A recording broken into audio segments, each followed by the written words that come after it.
भगवान श्री कृष्ण का जन्म कैसे हुआ, इस बात को हम सभी लोग बहुत अच्छी तरह से जानते हैं।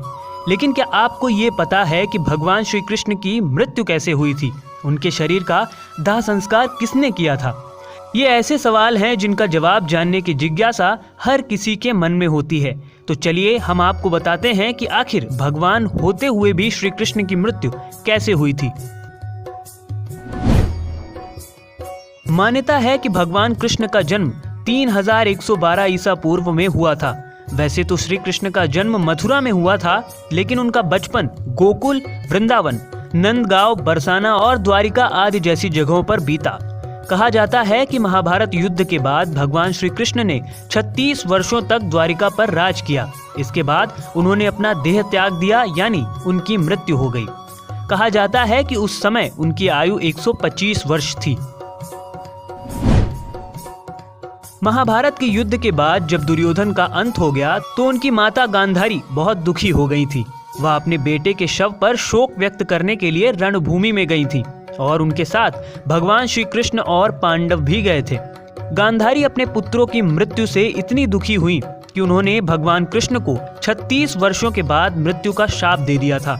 ये सुनकर पांडव तो चकित रह गए, लेकिन भगवान श्री कृष्ण जरा सा भी विचलित नहीं हुए और मुस्कुराते हुए अपने ऊपर लगे अभिशाप को स्वीकार कर लिया। और ठीक इसके 36 वर्षों के बाद उनकी मृत्यु एक शिकारी के हाथों हो गई। और ये सब कैसे हुआ हम आपको आगे बताएंगे।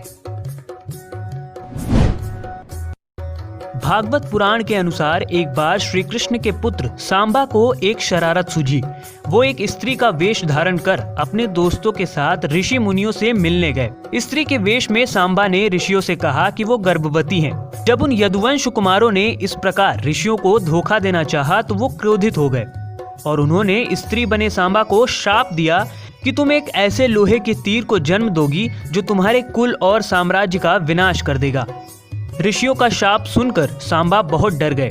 उन्होंने तुरंत ये सारी घटना जाकर उग्रसेन को बताई, जिसके बाद उग्रसेन ने सांबा से कहा कि वे तीर का चूर्ण बनाकर प्रभास नदी में प्रवाहित कर दें।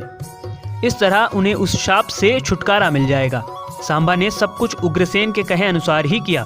साथ ही उग्रसेन ने यह भी आदेश पारित कर दिया कि यादव राज्य में किसी भी प्रकार की नशीली सामग्रियों का ना तो उत्पादन किया जाएगा और ना ही वितरण होगा। कहा जाता है कि इस घटना के बाद द्वारका के लोगों ने कई अशुभ संकेतों का अनुभव किया, जिसमें सुदर्शन चक्र, श्री कृष्ण का शंख, उनका रथ और बलराम के हल का अदृश्य हो जाना शामिल है। इसके अलावा वहां अपराधों और पापों में बढ़ोतरी होने लगी।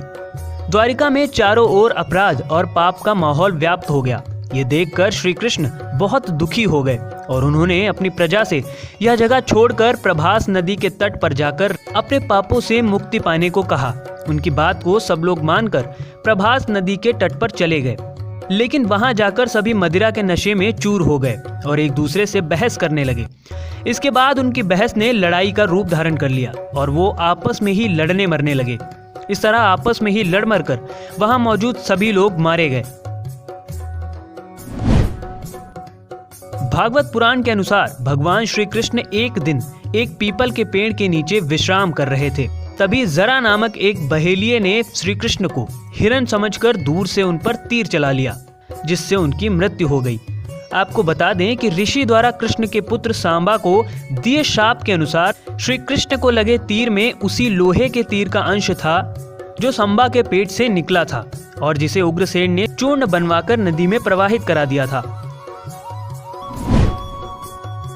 इस तरह ऋषि के शाप के अनुसार समस्त यदुवंशियों का नाश भी हो गया था और गांधारी के शाप के अनुसार महाभारत के युद्ध के ठीक 36 वर्ष बाद श्री कृष्ण की मृत्यु भी हो गई थी।